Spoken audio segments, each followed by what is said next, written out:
ನಮಸ್ಕಾರ ಎಲ್ಲ ರೈತ ಬಾಂಧವರಿಗೆ. ಇವತ್ತು ಈ ವಿಡಿಯೋ ಮಾಡ್ತಾ ಇರೋ ಮುಖ್ಯ ಉದ್ದೇಶ ಏನು ಅಂತ ಅಂದರೆ, ರ್ಯಾಡಿ ಫಾರ್ಮ್ನ ಯಾವ ಥರ ಟ್ರೇ ಡಿಪ್ಪಿಂಗ್ ಮಾಡಬೇಕು ಅನ್ನೋದನ್ನು ನಾನು ತೋರಿಸ್ಕೊಡ್ತಾ ಇದ್ದೀನಿ. ಯಾಕಂದರೆ ತಾಪಮಾನ ಭಾಳ ಜಾಸ್ತಿ ಇರೋದ್ರಿಂದ ನಾರುಗಳು ಉಳಿತಾ ಇಲ್ಲ. ಸೊ ಅದಕ್ಕೋಸ್ಕರ ಏನು ಮಾಡಬೇಕು ಅಂದರೆ, ರ್ಯಾಡಿ ಫಾರ್ಮ್ನ ಟ್ರೇ ಡಿಪ್ಪಿಂಗ್ ಮಾಡಿಕೊಂಡು ಮತ್ತೆ ಒಂದು 3-4 ದಿನ 7 ದಿನದ ಒಳಗಡೆ ಮತ್ತೆ ಇನ್ನೊಂದು ಸಾರಿ ಡ್ರೆಂಚಿಂಗ್ ಮಾಡಿಕೊಂಡಾಗ ನಾವು ಸಾಯೋ ಮೊಳಕೆಗಳನ್ನ ಕಮ್ಮಿ ಮಾಡ್ಕೋಬೋದು.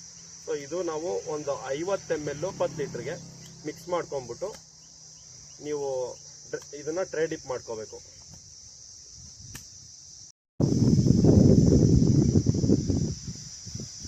ಇದರಲ್ಲಿ 50 ml ಇದೆ.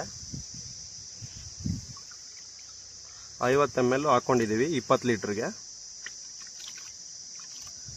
ಇದನ್ನೇನು ಮಾಡಬೇಕು ಅಂದರೆ, ಚೆನ್ನಾಗಿ ಕಲಿಸ್ಬಿಟ್ಟು